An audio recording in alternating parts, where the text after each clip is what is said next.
बहुत बहुत स्वागत है दोस्तों आप सभी का। आज की ये वीडियो बहुत ज्यादा इंपॉर्टेंट होने वाली है क्लास 11 के बच्चों के लिए। इस वीडियो में हम आपके जो सब्जेक्ट है हिंदी, इसकी किताब अंतरा के मोस्ट इंपॉर्टेंट क्वेश्चन आंसर को हम डिस्कस करने वाले हैं, जो कि आपको आपके एग्जाम में बहुत ज्यादा हेल्प करने वाले हैं। अब आपको पता है कि जो किताब है दो पार्ट में डिवाइड है। कौन कौन से? एक तो वो पोएम वाला पार्ट जिसे हम काव्यखंड कहते हैं, और एक वो चैप्टर वाला पार्ट जिसे हम गद्यखंड कहते हैं। तो इसके पोएम वाले पार्ट की वीडियो ऑलरेडी मैंने बना दी थी, जिसमें मैंने 4 कविताओं के इंपॉर्टेंट क्वेश्चन आंसर को डिस्कस किया था। आपको उसका लिंक यहाँ पे बच्चों आई बटन में दे दूंगा, ठीक है? या फिर आप चाहो तो डिस्क्रिप्शन बॉक्स में लिंक मिल जाएगा, वहां से चेक कर लेना। इस वीडियो में हम आपका जो गद्य खंड है, यानी कि जो चैप्टर वाला पार्ट होता है, उसके इंपॉर्टेंट क्वेश्चन को डिस्कस करेंगे। टोटल हम यहाँ पे 4 चैप्टर के इंपॉर्टेंट क्वेश्चन देखने वाले, एक ही वीडियो में 4 चैप्टर के, ठीक है? वीडियो आपकी जो वो अराउंड हम कह सकते हैं कि 30 से 40 मिनट की बनेगी। तो इस सेशन को पूरा देख लीजिएगा, हर एक इंपॉर्टेंट क्वेश्चन आंसर को डिस्कस कर लेंगे बहुत अच्छी तरीके से। अब यहाँ पे बात बात आती है कि चैप्टर कौन कौन से होंगे। तो चैप्टर पहला रहेगा बच्चों ईदगाह, ठीक है, जिसके लेखक कौन है? प्रेमचंद। फिर दूसरा जाता है दोपहर का भोजन, जिसके लेखक है अमरकांत। फिर तीसरा जाता है टॉर्च बेचने वाले, और चौथा आएगा गूंगे, जिसके लेखक है रांगे राघव। तो इन चारों ही चैप्टर से मैंने क्या किया है कि हर एक चैप्टर से 4 से 5 इंपॉर्टेंट क्वेश्चन लिए हैं, मिनिमम 4 तो लिए ही लिए हैं, ताकि जितने भी इंपॉर्टेंट निकल सकते हैं आपके एग्जाम के लिए, उनको आप एक ही बार में इस 30 से 40 मिनट में बहुत अच्छे तरीके से समझ जाओ। ठीक है, शुरुआत करते बिना देरी करते हुए। वीडियो अच्छी लगे तो अपने दोस्तों को शेयर करें और लाइक भी जरूर कर दीजिए। ठीक है, शुरुआत करें। सबसे पहले हमारा यहाँ पे आ जाता है जो प्रेमचंद जी की लिखी हुई कहानी है ईदगाह, इसके बारे में। ठीक है, क्वेश्चन देखो सिंपल सा पहला हमारा यहाँ पे ये बन जाएगा कि ईदगाह कहानी के उन प्रसंगों का उल्लेख कीजिए जिनसे ईद के अवसर पर ग्रामीण परिवेश में उल्लास प्रकट होता है।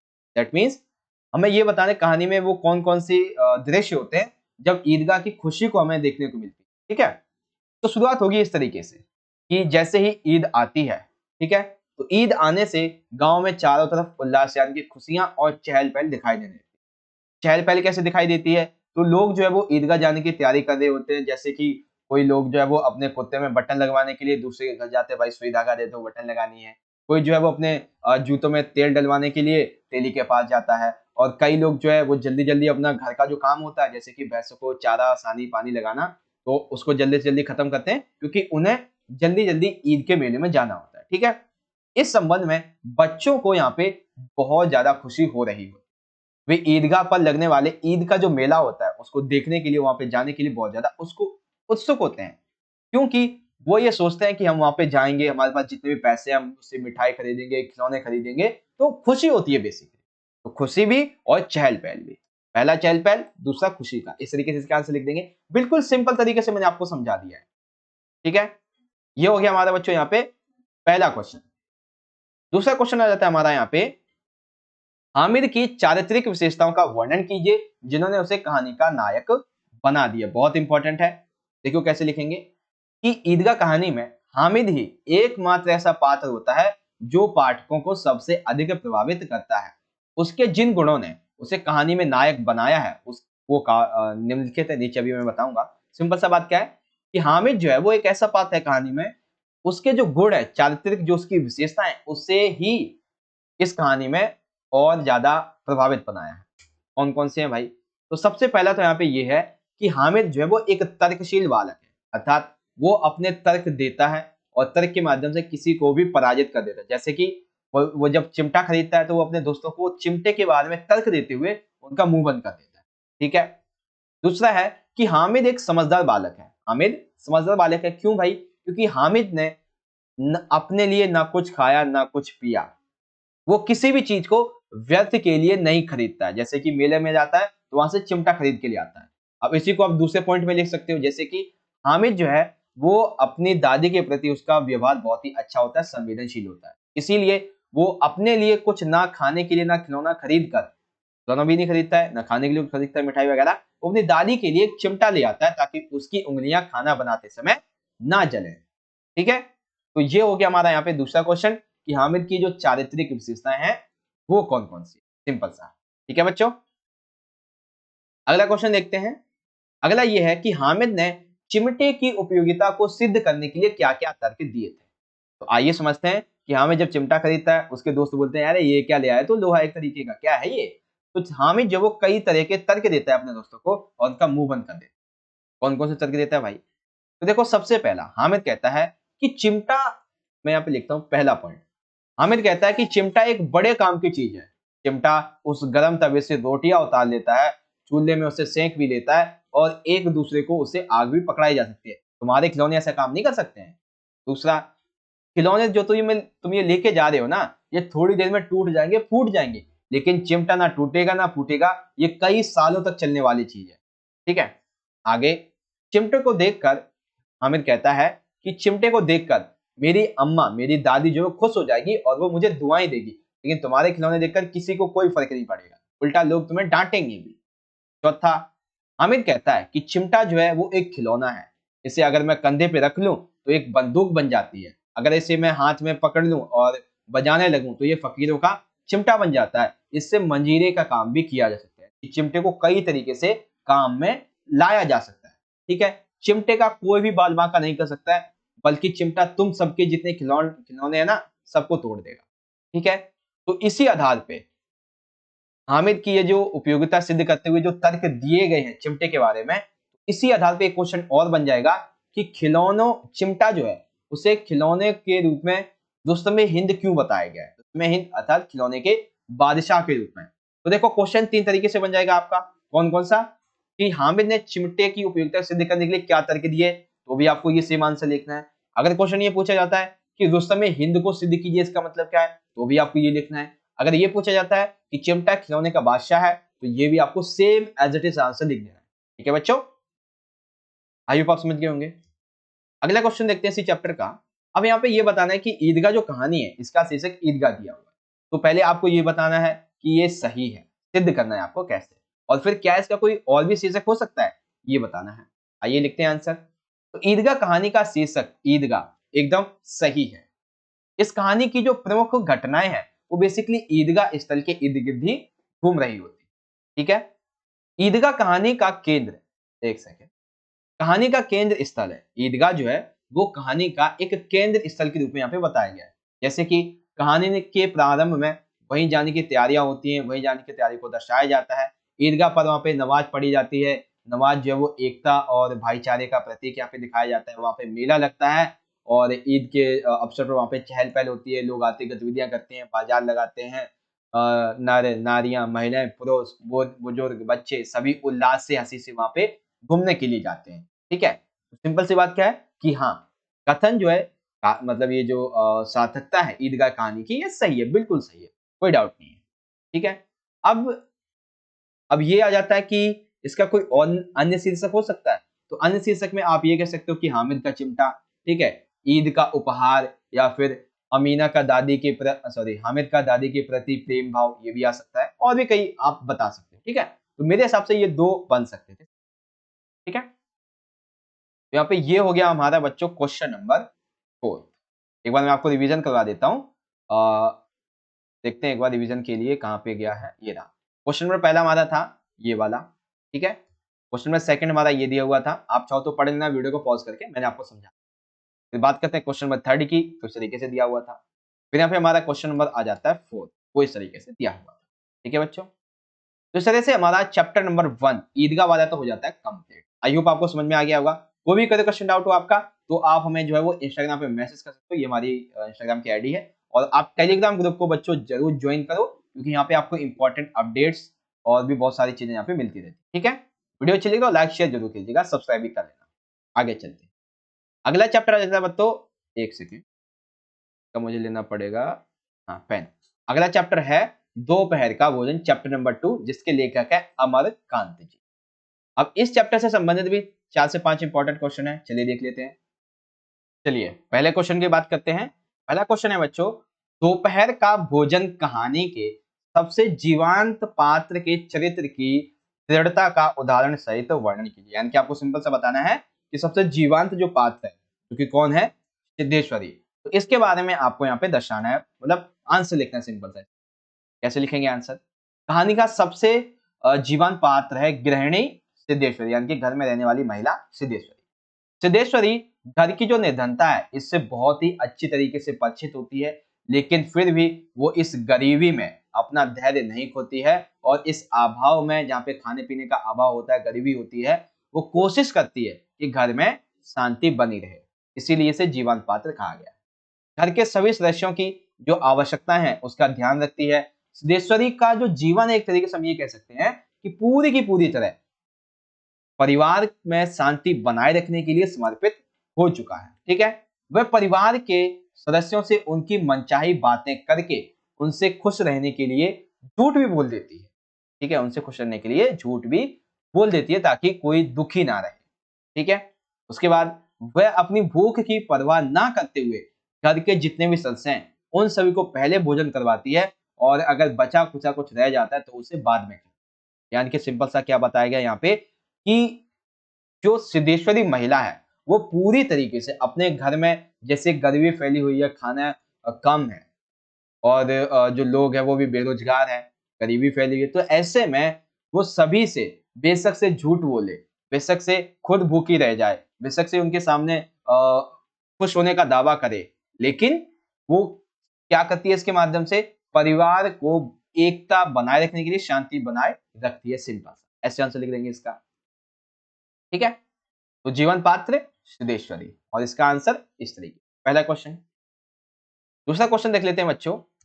दूसरा यहाँ पे दिया हुआ है, मुंशी जी तथा सिद्धेश्वरी की असंबद्ध बातें कहानी से कैसे संबंधित है, लिखिए। अर्थात मुंशी जी और जो सिद्धेश्वरी जी है, जब ये खाना मतलब मुंशी जी खाना खा रहे होते हैं तो उस समय सिद्धेश्वरी और मुंशी जी की जो वार्तालाप होती है, बातें होती है, उनका कहानी से तो मतलब नहीं है, लेकिन हाँ मतलब बातों का उनका आपस में संबंध नहीं है। कोई कुछ कहता है, कोई एक बोल रहा है, तो कोई ABCD बोल रहा है। इस तरीके से गणित का और इंग्लिश का मैच तो हो नहीं सकता, लेकिन उसका कहानी में जरूर मैचिंग है। कैसे बताओगे भाई? आंसर लिखेंगे, मुंशी जी एकदम चुपचाप से भोजन खा रहे थे। ऐसा लग रहा हो जैसे मान लो 2-4 दिनों का उन्होंने मौन व्रत धारण कर रखा हो, अब उन्हें खाना मिला हो। ठीक है, इस तरीके से बिल्कुल चुपचाप से भोजन खा रहे थे।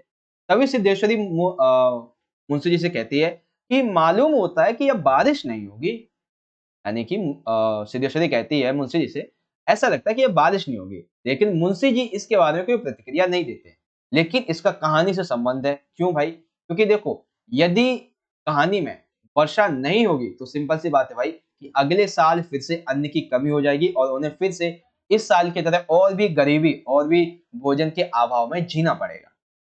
दूसरी बात, मुंशी जी यहाँ पे कहते हैं कि आजकल देख रहे हो ना कि मक्खियां कितनी ज्यादा हो रही हैं। इसका अर्थ ये था कि वह घर की जो वास्तविकता है इससे बहुत ही ज्यादा अच्छी तरीके से परिचित थे। कौन? मुंशी जी।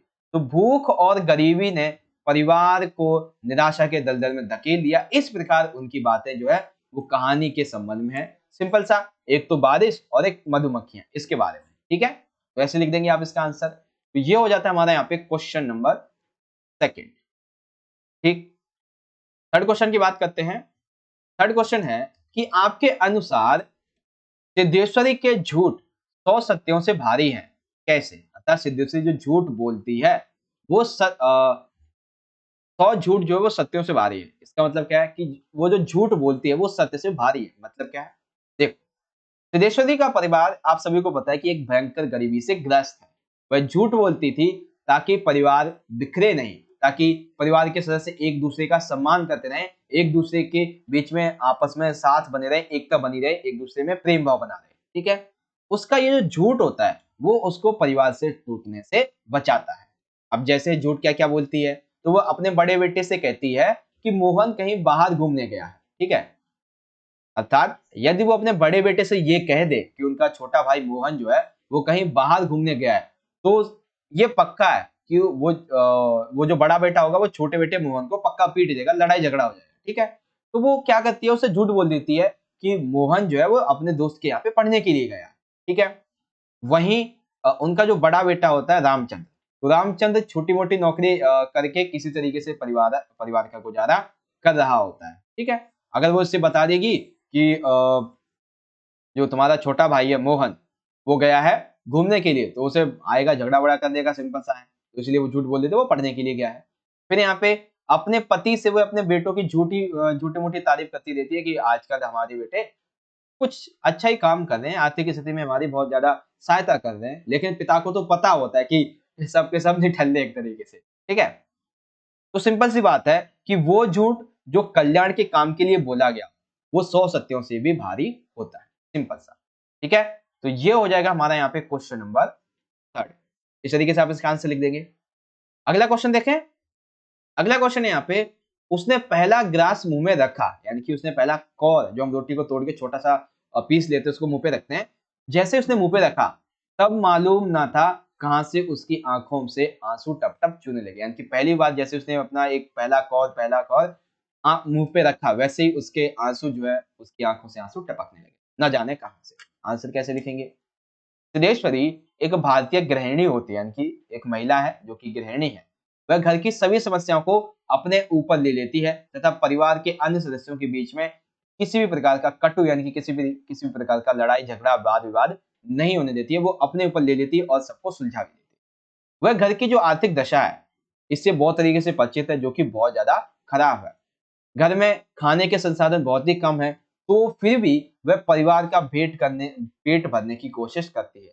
इस काम में उसे कई बार झूठ भी बोलना पड़ता है। उसे इस बात की पीड़ा है कि घर के हर सदस्य आधा पेट भोजन करके ही उठ जाते हैं। महिला को, सिद्धेश्वरी को इतना बहुत ज्यादा दुख होता है कि घर में इतना भी खाना नहीं है कि सभी हमारे परिवार के सदस्य एक साथ मिलकर पूरा भरपेट भोजन भी कर सके। ठीक है, वह स्वयं स्वयं भी भूखी रहती है। इस दर्द को वह किसी दूसरे के समक्ष व्यक्त नहीं कर पाती है, तब उसकी जो पीड़ा है उसके आंसू के माध्यम से निकलती है। यानी कि इतनी खराब स्थिति जब परिवार की है और सब कुछ बर्डन वही झेलती है महिला, और उसके पास ऐसा कोई है भी नहीं जिसे वो उस बारे में बता सके, उनके साथ अपने इस दुख दर्द को शेयर कर सके। तो वही उसका दुख और दर्द, अंदर की पीड़ा आंसुओं के रूप में उसके आंखों से बाहर आ जाती है। ठीक है, इस तरीके से आप इसका आंसर लिख दोगे। तो चौथा हो गया हमारा ये क्वेश्चन इस चैप्टर का। देख लेते हैं अगर कोई अगला और क्वेश्चन है तो। हाँ, एक क्वेश्चन और है अभी इसका। दोपहर का भोजन ये जो चैप्टर है, इसको आपको इस कहानी के शीर्षक की सार्थकता बतानी है कि क्या ये जो चैप्टर है दोपहर का भोजन, इसका शीर्षक सही है या नहीं, इसके बारे में तो आंसर लिखेंगे। दोपहर का भोजन जो है वो कहानी में निम्न मध्यम वर्गीय है। निम्न मध्यम वर्गीय अर्थात गरीब जो परिवार होता है इसकी स्थिति को यहाँ पे दर्शाया गया है, जिसकी स्थिति इतनी खराब है कि उनके पास भर पेट खाने के लिए भोजन भी नहीं है। ठीक है, कहानी का जो पूरा का पूरा घटनाक्रम है ना, वो दोपहर के भोजन के समय ही घटित होता है। था दोपहर का जब भोजन किया जा रहा होता है उसी समय ये पूरा का पूरा घटनाक्रम चलता है। कहानी में घर के जो मुखिया होते हैं अर्थात मुंशी जी, वो उनकी जॉब छूट जाती है, वो बेरोजगार हो जाते हैं। तो परिवार जो है वहां पे खाने का अभाव हो जाता है, आर्थिक स्थिति काफी ज्यादा कमजोर होने लगती है, उन्हें कई समस्याओं से जूझना पड़ता है। घर के सभी सदस्य दोपहर के समय एक के बाद एक आते हैं, यानी कि सभी एक साथ बैठ के भोजन नहीं करते, क्योंकि एक साथ बैठ के भोजन करेंगे तो खाना बहुत ज्यादा खप जाएगा, खत्म हो जाएगा जल्दी। ठीक है, तो वो एक एक करके आते हैं और अपना आधा पेट भरकर ही भोजन करके उठ जाते हैं। तो यहाँ पे बताया गया है कि सिंपल सी बात है कि ये जो सार्थकता वाला क्वेश्चन है उसका आंसर आप इजीली इस तरीके से लिख दोगे। तो इस चैप्टर के टोटल हमारे यहाँ पे 5 क्वेश्चन हो जाते हैं कंप्लीट। आपको दिखा देता हूं अभी तक हमने कितने क्वेश्चन किए। पहला क्वेश्चन हमारा ये था जीवन पात्र के बारे में। ठीक है, बात करते हैं दूसरे क्वेश्चन की। तो दूसरा क्वेश्चन था बातें जो कैसे असंबद्ध होती हैं, सिद्धेश्वरी और मुंशी जी की। तीसरा क्वेश्चन था हमारा यहाँ पे कि झूठ जो है, एक झूठ वो 100 सत्यों से भी भारी था, इस तरीके से। फिर यहाँ पे अ, उसका जो दुख होता है वो आंसू के रूप में कैसे आ जाता है बाहर, ये था। और पांचवा, कहानी का शीर्षक सही है या सार्थकता स्पष्ट कीजिए, इस तरह। ठीक है, तो चैप्टर सेकंड भी हमारा यहाँ पे हो जाता है कंप्लीट। अभी तक हमारे अराउंड जो वो 20 मिनट हो चुके हैं। ठीक है, 20 नहीं 19 हो चुके हैं बेसिकली। तो हमने 2 चैप्टर के इंपॉर्टेंट क्वेश्चन यहाँ पे कंप्लीट कर लिए हैं। आगे चलते हैं। अच्छा हाँ, कोई भी क्वेश्चन डाउट हो आपका तो आप हमें इंस्टाग्राम पे मैसेज कर लेना, ये हमारी आईडी है। और टेलीग्राम ग्रुप को भी जरूर ज्वाइन करें, लाइक शेयर जरूर करें। अगला चैप्टर आ जाता है बच्चों टॉर्च बेचने वाले। ठीक है, टॉर्च बेचने वाले। अब इससे संबंधित एक सिंपल सा क्वेश्चन यहाँ पे छोटा सा बन जाएगा कि लेखक ने जो टॉर्च बेचने वाली कंपनी है इसका सूरज छाप नाम क्यों रखा है। तो हो सकता है लेखक ने इसलिए नाम रखा हो क्योंकि जैसे हम सभी को पता है नॉर्मल रूप से जो सूर्य होता है वो संसार को प्रकाश करता है, सूर्य की किरणों से ही, सूर्य के प्रकाश से ही संसार में उजाला होता है। अतः जब सूर्य आता है तो अंधकार भाग जाता है। तो सूरज छाप कंपनी का टॉर्च बेचने वाली कंपनी का नाम सूरज छाप रखकर जो लेखक है वो समाज में लोगों को ये संदेश देना चाहता है कि टॉर्च प्रकाश करने के काम आती है एवं जिस तरीके से सूरज जो है वो अंधकार को खत्म कर देता है, वैसे ही रात के समय अंधेरे को खत्म करने के लिए टॉर्च काम में आएगी। सिंपल सा, इस तरीके से आप इसका जो है वो लिख दोगे। ठीक है, ये हो गया इस क्वेश्चन का सिंपल सा आंसर। क्वेश्चन नंबर यहाँ पे 1। ठीक है, सेकंड क्वेश्चन देखें। सेकंड क्वेश्चन है बच्चों, टॉर्च बेचने वाले पार्ट में 5 साल बाद दोनों दोस्तों की मुलाकात किन परिस्थितियों में होती है और कहाँ होती है? देखिए, यानी कि दो दोस्त होते हैं, जैसे आपने वो एक मूवी देखी होगी जिसमें तीनों जो दोस्त होते हैं वो कहते हैं अब मिलेंगे 5 साल बाद, ठीक है ना? वो जो 3 दोस्त होते हैं। ठीक इसी तरीके से यहाँ पे 2 दोस्त होते हैं, कहते हैं अब 5 साल बाद मिलेंगे, ठीक इसी जगह। तो जब 5 साल बाद मिलते हैं तो उनकी मुलाकात किन परिस्थितियों में और कहाँ होती है? सबसे पहले 5 साल बाद एक दोस्त देखता है कि एक मंच लगा हुआ है और उस मंच पर एक साधु जो है वो भाषण दे रहे हैं और उस साधु का भाषण सभी लोग सुन भी रहे हैं। क्या कह रहा है वो साधु? वो साधु कह रहा है कि अंधकार का डर दिखा रहा है। वो साधु लोगों को अंधकार का डर दिखा रहा है और ज्ञान के अनुसार, ज्ञान के आधार पर उनके अंदर प्रकाश फैलाने की बात को कह रहा है। उस साधु की बात को सुनकर उसका मतलब वो जो दूसरा मित्र होता है वो हंसने लगता है। अभी तक उसे पता नहीं है कि वो उसका दोस्त ही है साधु। उसे पता तब चलता है जब वह उसके निकट जाता है, तब उसे ये पता चलता है ये तो वही उसका पुराना मित्र है जिसने उसे 5 साल बाद मिलने का वादा किया। इस प्रकार अचानक दोनों एक दूसरे से मंच पर मिल जाते हैं। तो एक जो है वो साधु बन जाता है जो कि आत्मा के अंदर जो अंधकार है उसको दूर करने की बात करता है, और एक जो है टॉर्च बेचने वाला बन जाता है जो कि नॉर्मली अंधेरा जो होता है रात का उसको भगाने की बात करता है। ठीक है, तो 2 क्वेश्चन है हमारे ये, मतलब दूसरा क्वेश्चन था हमारा और समझा दिया मैंने आपको इजी वे में, है ना? अगला देखें। अगला क्वेश्चन बच्चों यहाँ पे, भव्य पुरुष ने कहा कि जहां अंधकार है वहीं प्रकाश है। इसका क्या मतलब है? भव्य पुरुष ये कहता है कि जहां पर अंधकार है वहीं पर प्रकाश है। इसका मतलब क्या है? तो आंसर लिखेंगे।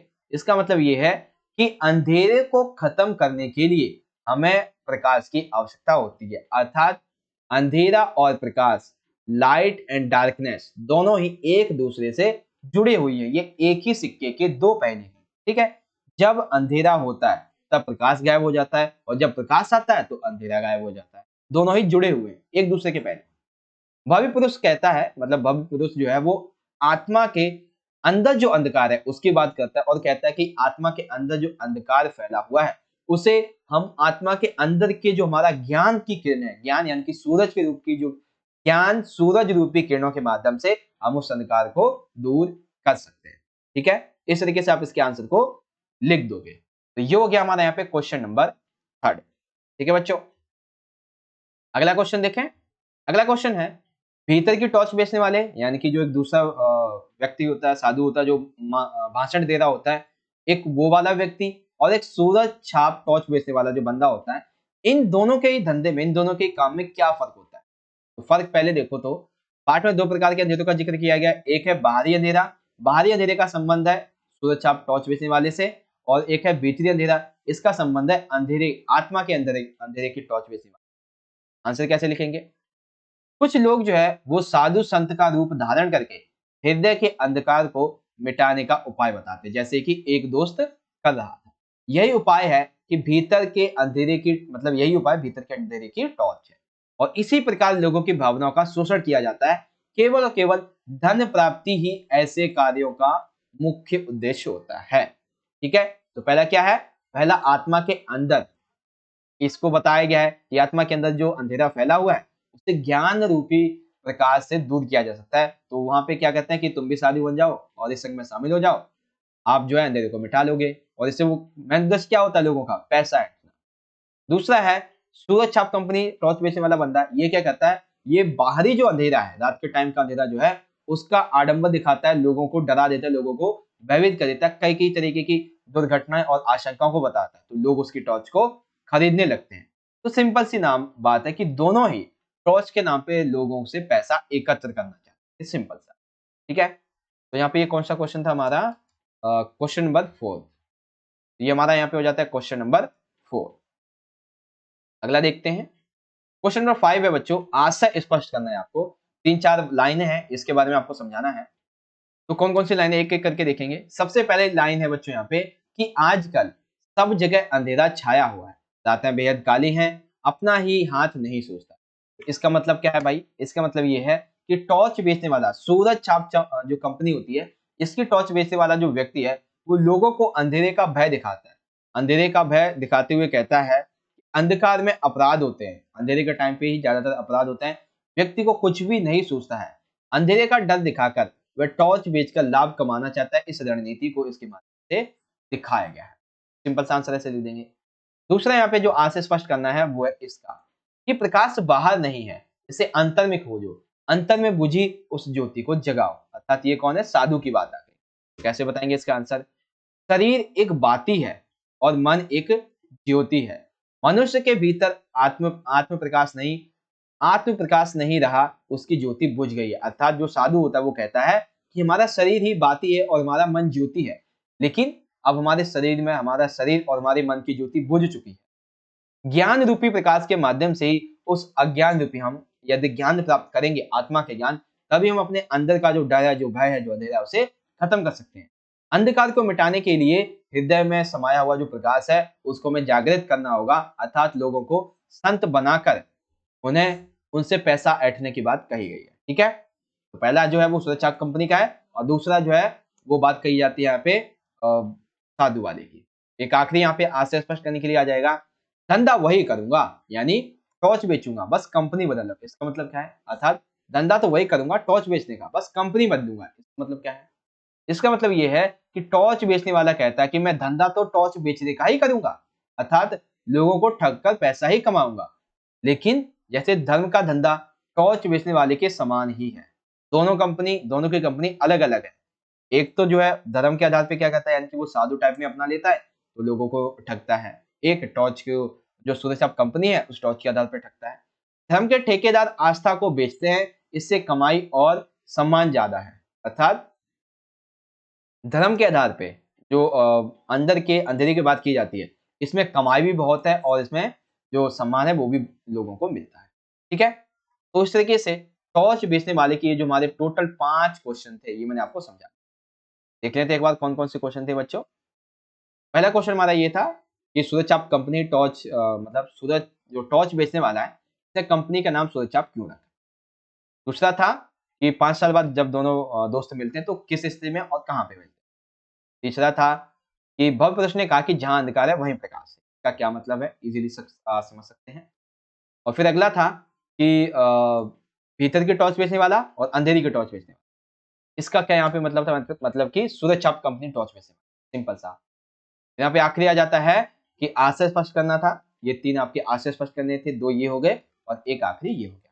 ठीक है, तो अभी तक बच्चों हमारे जो 3 चैप्टर हैं वो हमने यहाँ पे कर लिए हैं डिस्कस, एंड आई होप कि आपको बहुत अच्छे तरीके से समझ में भी आई होगी। वीडियो अच्छी लग रही है तो लाइक करें, शेयर करें दोस्तों को भी ज्यादा से ज्यादा। ठीक है, अगला चैप्टर आ जाता है बच्चों यहाँ पे गूंगे, जिसके लेखक हैं रांगेय राघव जी। अब इस चैप्टर से संबंधित कौन कौन से इंपॉर्टेंट क्वेश्चन बनेंगे, बात करेंगे। सबसे पहले क्वेश्चन, कहानी का शीर्षक गूंगे है, जबकि कहानी में एक ही पात्र गूंगा है। अर्थात कहानी का शीर्षक तो चलो ठीक है गूंगे है, लेकिन एक ही पात्र यहाँ पे गूंगे बताया गया है।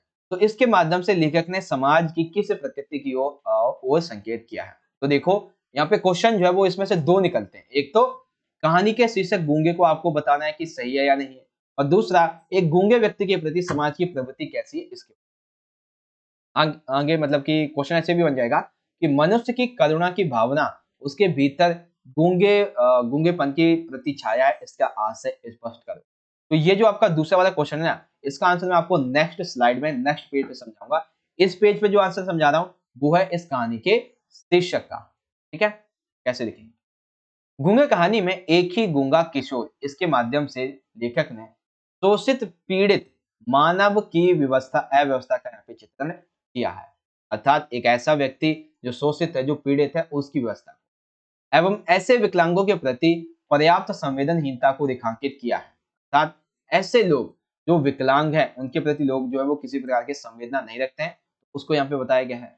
ऐसे व्यक्तियों को जो देखते हुए भी सुनते हुए प्रतिक्रिया व्यक्त नहीं कर सकते हैं, उन्हें गूंगे के समान बताया गया। अर्थात लेखक कहता है कि ऐसे लोग जो विकलांगों के प्रति या फिर किसी के भी प्रति अन्याय जो हो रहा होता है, ठीक है, उनके प्रति जो भी हाँ संवेदनहीनता हो रही होती है, अत्याचार होता है, उसको देखते हुए भी लोग जो है प्रतिक्रिया नहीं करते हैं। तो यहाँ पे कहा गया कि सभी लोग इस कहानी में गूंगे ही हैं।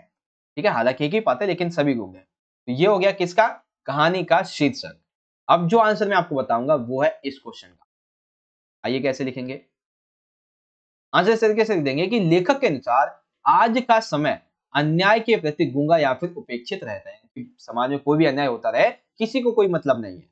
समाज में जितनी भी बुराइयां फैली हैं, इनको देखना, इनको सुनना गूंगेपन और बहरेपन के ही तो समान है। आपको पता है ये बुराई है समाज की, ठीक है, अगर आप इसे देखोगे, इसे सुनोगे, तो सिंपल सी बात है, आप गूंगे भी हो और आप बहरे भी हो। समाज में विकलांग लोगों के प्रति कई प्रकार के यहाँ पे अत्याचार होते हैं, लेकिन फिर भी लोग उन्हें चुपचाप देखते रहते हैं, और कई बार लोग उनकी मदद करना भी चाहते हैं, तो वो पहले ये सोच लेते हैं कि अगर मैंने इसकी मदद की तो मेरा क्या होगा। ठीक है, अतः लेखक लोगों को, सभी लोगों को गूंगा बोलकर यहाँ पे समाज में कटाक्ष करता है, सिंपल सा। ठीक है, दूसरा क्वेश्चन हमारा ये हो गया। अगला देखें, अगला क्वेश्चन ये है कि गूंगा जो था, इसने अपने स्वाभिमानी होने का परिचय किस तरीके से दिया था। तो ये दो संकेत है। पहला संकेत है, गूंगे ने अपने सीने पर हाथ रख के कहा, अपने सीने पर हाथ रख के कहा कि मैंने, अर्थात उसने, गूंगे ने आज तक किसी के सम्मुख हाथ नहीं फैलाया है। गूंगे ने कभी भी भीख नहीं मांगी, उसने मेहनत करके पैसे कमाए और अपना खाना वगैरह चलाया है बेसिकली। ठीक है, फिर यहाँ पे गूंगे ने अपनी भुजाओं को दिखाया, अपनी भुजाओं के तरीके से दिखाते हुए कहा है कि उसने हमेशा मेहनत करके खाया है। साथ ही गूंगे ने पेट बजा के ये बताया कि उसने यह सब अपने पेट के लिए किया। ठीक है, किसी अन्य चीज के लिए नहीं, जो भी मेहनत है, जो भी उसने कार्य किए, वो सब भी अपने पेट को भरने के लिए, खाने खाने के लिए किए थे। ठीक है, तो गूंगे ने इन तरीकों से बताया कि हाँ वो एक स्वाभिमानी। ठीक है, अगला क्वेश्चन देख लेते हैं।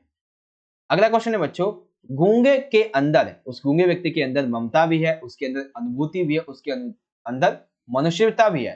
तो इन तीनों ही वर्ड को लेकर आपको इसको समझाना है अच्छे तरीके से। कैसे लिखेंगे, सबसे पहले बात करेंगे कि गूंगे में ममता है। गूंगे में ममता है, इसीलिए वह चमेली से प्यार करता है, यानी कि एक माता वाला प्यार करता है। उस पर गुस्सा करता है, लेकिन चमेली जो है वो, आप सभी को पता है, चमेली गूंगे के प्रति जो वो सही व्यवहार नहीं रखते, लेकिन फिर भी गूंगा चमेली से प्यार करता है, उस पर गुस्सा तो करता है, लेकिन उसका कभी प्रतिकार नहीं करता है, यानी कि उसको धिक्कारता नहीं, उसको कभी भला बुरा नहीं कहता। उसके अंदर अनुभूति भी है, अर्थात वह हर एक चीज को समझता भी है, वह हर एक चीज को जानता भी है। वह कुछ सुन नहीं, बेसिकली गूंगा कुछ सुन या देख नहीं सकता, मतलब कुछ सुन नहीं सकता है, लेकिन फिर भी वह मनुष्य के हाव भाव, उनकी चेष्टा को आसानी से समझ जाता है। ठीक है, अब हम आगे है कि उसके अंदर मनुष्यता है, अर्थात मनुष्यता इस तरीके से है कि चमेली का जो पुत्र है बसंता, वो बार बार गलती करता है, गूंगे पर बहुत बार चिल्लाता वगैरह भी है। तो एंड टाइम पे जब गूंगा उसे मारने के लिए जाता है, तो वो एक मनुष्य होने के नाते उसे ना मारते हुए अपने अंदर मनुष्यता की बात को यहाँ पे दर्शाता है। ठीक है, तो सिंपल सा हमारा ये हो जाएगा यहाँ पे क्वेश्चन नंबर 4। ठीक है, इस तरीके से आप इसका आंसर लिख देंगे। अगला क्वेश्चन है बच्चों हमारा यहाँ पे कि गूंगा जो है वो दया या सहानुभूति नहीं चाहता है, गूंगा चाहता है अधिकार, अर्थात गूंगा ये नहीं चाहता कि कोई उसके प्रति दया का भाव रखे, कोई सहानुभूति दे उसे, बल्कि गूंगे को अधिकार चाहिए। अब इसका अर्थ क्या है, इसका अर्थ ये है कि गूंगे ने कई संकेतों के माध्यम से ये बताया है कि मैं सहानुभूति या फिर दया का पात्र नहीं हूं, मुझे अधिकार चाहिए। कैसे लिखेंगे आंसर, आंसर लिखेंगे कि गूंगा जो वो ये कहता है कि अधिकार जो वो अपनत्व से उपजता है, अर्थात अपनेपन से उपजता है। तो चमेली जो वो क्या करती है, दया करके उसे अपने पास रख लेती है, लेकिन गूंगा उसे अपनापन समझने की भूल कर बैठता है, वह उससे अधिकार चाहता था। ठीक है, जब चमेली जो है वो अपने पुत्र ममता में, अपने बेटे की ममता में, अपनी संतान की कई बार गलती की वजह से उसका साथ देती है, तो उसे लगता है गूंगे को कि यहाँ पे मेरा अधिकार होना चाहिए, ताकि यदि आप, मतलब ये जो बसंता है ये गलती करे तो मैं इसे मार। ठीक है, लेकिन उसके अंदर मनुष्यता है, वो उसे मारता नहीं है। चमेली के पक्षपातपूर्ण व्यवहार के प्रति गूंगे की आंखों में स्पष्ट रूप से दिखाई दे जाता था कि गूंगे को केवल केवल अधिकार चाहिए। अधिकार ही है जो गूंगे को प्रेम, मान, सम्मान तथा समानता का भाव दिलवाएगा। अतः दया या सहानुभूति उसे ये सब नहीं दे सकते थे, इसीलिए वह अधिकार चाहता था। ठीक है, तो ये वाला क्वेश्चन कौन सा हो गया हमारा, क्वेश्चन नंबर 5। ठीक है, ये हो गया हमारा क्वेश्चन नंबर 5। सबसे आखिरी क्वेश्चन रहता है इसका, गूंगे कहानी जब आप पढ़ते हो तो आपके मन में कौन कौन से भाव उत्पन्न होते हैं और क्यों होते हैं? ठीक है, क्या आंसर लिखना है कि जब आप इस गूंगे कहानी को पढ़ते हो तो आपके मन में कौन से भाव उत्पन्न होते हैं और क्यों होते हैं? तो आंसर कैसे लिखेंगे? आंसर लिखेंगे, हाँ देखो, गूंगे कहानी पढ़कर मेरे अकॉर्डिंग, मेरे हिसाब से गूंगे के प्रति सहानुभूति इसका व्यवहार आता है, साथ ही साथ उसे सम्मान देना चाहिए इसका भाव आता है। देखो मेरे अनुसार वो एक सहानुभूति का पात्र नहीं है, क्यों? क्योंकि वो सम्मान का पात्र है। अब इसका मतलब क्या है भाई? देखो ऐसे आंसर लिखेंगे कि उसे भी आम लोगों की तरह पूरा ही अधिकार पाने का हक है, क्योंकि वो भी एक मनुष्य है। यदि गूंगे को सही लोग मिले तथा सही दिशा निर्देश मिले तो वो हमारी तरह एक अच्छा जीवन भी जी सकता है। आप सभी को पता है आज के टाइम पे बहुत सारे ओलंपिक्स गेम्स वगैरह जो है वो भी इन्हीं ऐसे लोगों के लिए यहाँ पे जो है वो करवाए जाते हैं। आपने फिजिकल एजुकेशन में पढ़ा होगा, है ना? तो बेसिकली क्या है, गूंगे को समाज में कुछ लोग ऐसे मिल जाएं जो उसका सही दिशा निर्देश करें ताकि वो हमारे जैसा जीवन जी सकता है। गूंगे के जीवन में व्याप्त लोगों का व्यवहार जो है वो उसे सहानुभूति का पात्र बना देता है, जैसे कि चमेली का व्यवहार, उसके बेटे बसंता का व्यवहार। गूंगा की लड़ाई लोगों से नहीं है। गूंगा किसी एक पर्टिकुलर व्यक्ति से नहीं लड़ना चाहता। वो समाज की उस मानसिकता से लड़ना चाहता है जो ऐसे लोगों को अधिकार नहीं देते हैं। ठीक है? तो ये हो गया बच्चों हमारा यहाँ पे छठा क्वेश्चन कंप्लीट। ठीक है? तो एक बार गूंगे चैप्टर के जितने भी इंपॉर्टेंट क्वेश्चन मैं आपको दोबारा दिखा देता हूँ। देख सकते हैं ये हमारा क्वेश्चन नंबर 1 था। ठीक है? शीर्षक सही है या नहीं है। उसके बाद ये भी हमारा 1 ही है बेसिकली, पार्ट 2 है बेसिकली। और उसके बाद यहाँ पे सेकंड क्वेश्चन था, मतलब थर्ड है बेसिकली। ठीक है? स्वाभिमानी होने का परिचय कैसे देता है? चौथा है, गूंगे के अंदर ममता है, अनुभूति है, मनुष्यता है, इसका कैसे आप वर्णन करोगे? पांचवा है, गूंगा जो है वो दया सहानुभूति नहीं चाहता बल्कि वो अधिकार चाहता है। कैसे लिखेंगे इसका आंसर? इजीली आप देख सकते हैं। तो यहाँ पे आखिरी क्वेश्चन जो है वो था हमारा यहाँ पे कि गूंगे कहानी पढ़कर आपके मन में कौन से भाव उत्पन्न होते हैं और क्यों होते हैं? तो इस तरीके से आप इसका आंसर लिख दोगे सिंपल वे में। ठीक है? तो यहाँ पे हमारे जो भी 4 चैप्टर थे वो हो जाते हैं कंप्लीट। तो अंतरा बुक के क्लास 11 के 4 चैप्टर कौन-कौन से? पहला ईदगाह, दूसरा दोपहर का भोजन, तीसरा टॉर्च बेचने वाले और चौथा है गूंगे। हर एक चैप्टर से हमने ईदगाह से 4 इंपॉर्टेंट क्वेश्चन देखे, दोपहर के भोजन से 5 देखे हैं, टॉर्च बेचने वाले से भी 5 देखे हैं, गूंगे से 6 देखे हैं। टोटल जो कितने थे? टोटल 20 क्वेश्चन हमने यहाँ पे डिस्कस कर लिए। और अब जो आपका एग्जाम होगा ना, उसमें यहीं से क्वेश्चन आने वाले हैं। बिल्कुल ध्यान से, कुछ भी अगर नहीं समझ में आया है तो आप दोबारा देख लेना। अदरवाइज आपका कोई भी क्वेरी क्वेश्चन डाउट होता है तो आप हमें चाहो तो इंस्टाग्राम पे मैसेज कर सकते हो। ठीक है? ये हमारी इंस्टाग्राम की आईडी है। और बच्चों टेलीग्राम ग्रुप का लिंक आपको डिस्क्रिप्शन बॉक्स में मिल जाएगा, वहां से जाके आप जरूर ज्वाइन करें, क्योंकि यहाँ पे आपको डेली बेसिस पे कुछ ना कुछ अपडेट मिलती रहे। वीडियो अच्छी लगी है बच्चों तो जितना हो सके वीडियो को लाइक करें, अपने दोस्तों के साथ वीडियो को शेयर भी करें, और हाँ, कमेंट बॉक्स में अपना फीडबैक जरूर दीजिएगा। और चैनल पे आप पहली बार आ गए हैं तो चैनल को सब्सक्राइब भी जरूर कर लीजिए। ठीक है? तो चलिए मिलते हैं अगली वीडियो में, तब तक के लिए आप सभी पढ़ते रहें और अपना ख्याल रखें। धन्यवाद। जय हिंद, वंदे मातरम।